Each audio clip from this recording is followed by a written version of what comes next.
what is the purpose of public policy.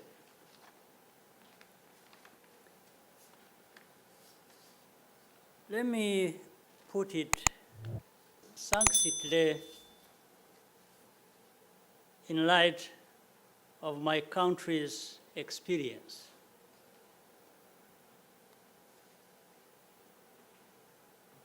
The purpose of public policy is to make our citizens safe, united, free, creative, and prosperous, more or less in that order. On this day, 30 years ago, Rwanda was still in the midst of a genocide that claimed more than 1 million lives. The previous regime decided to eliminate one segment of the population known as Tutsi. We inherited a country which was completely broken and devastated, physically, financially, and spiritually. Our people were displaced and divided. Establishing security was our first policy objective. Without it, nothing else is possible. But security alone is not enough. We quickly turned to diagnosing the root causes of the divisions that led to genocide.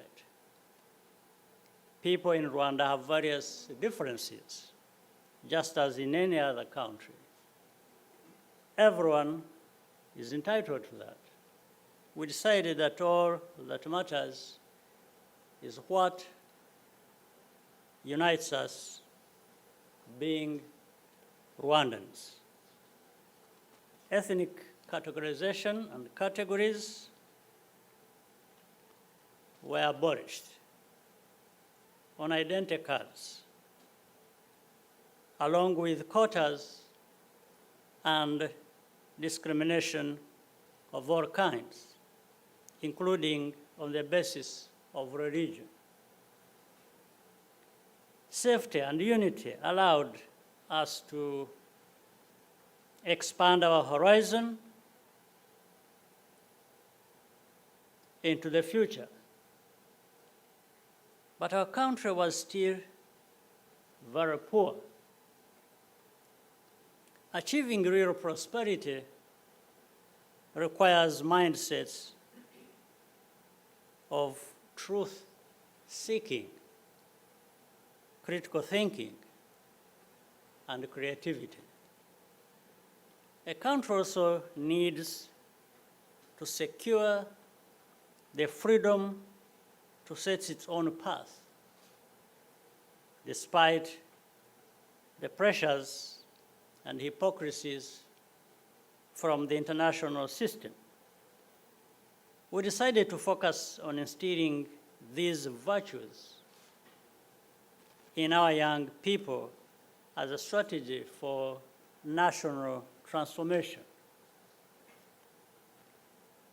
We needed to confront the truth of our history, above all, and ensure that the memory of our tragic past was not forgotten. For 10 years, all Rwandans participated in a national truth and justice process known as the Gacaca, which allowed communities to weigh guilt and impose penalties and provide closure to survivors. The files from these proceedings total more than 55 million handwritten pages and are now preserved in our national archives. We embarked in the late 1990s on the aggressive push to expand internet and technology access. Believe it or not, this was controversial at first. Some donors and philanthropists thought this was a waste of resources, which would be better spent on basic needs. Rwandans also want to be a people who can aspire to live beyond the basics. Today, Rwanda has the lowest mobile broadband costs in Africa.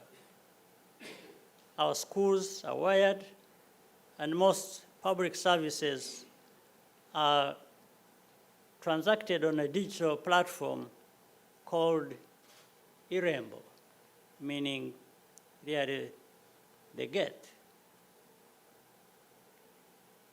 Money is a commodity, but prosperity is a state of mind. A prosperous people will gain or regain wealth even after enormous setbacks.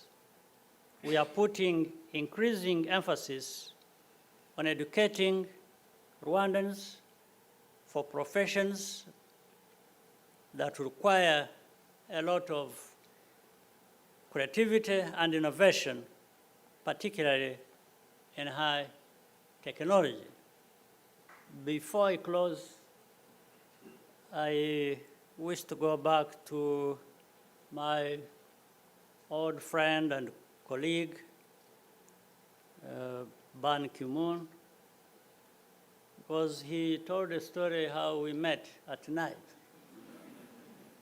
There is a detail he actually left out. It was very late in the night. In fact, it was morning because we met between 1 and 2 a.m.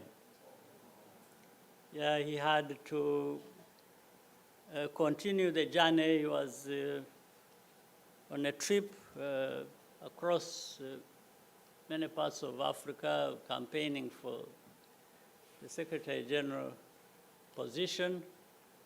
And I had delayed him. I was away in the countryside. So I had to make sure I see him when I came back, and that was very late. So sorry for keeping you very late.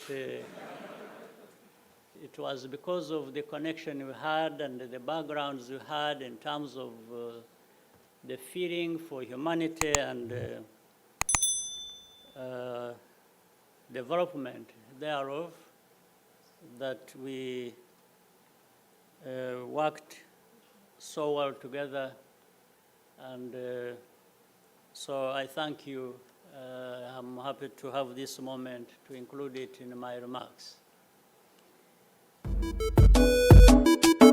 I'm a king, yes, I'm a king, I think I'm a king,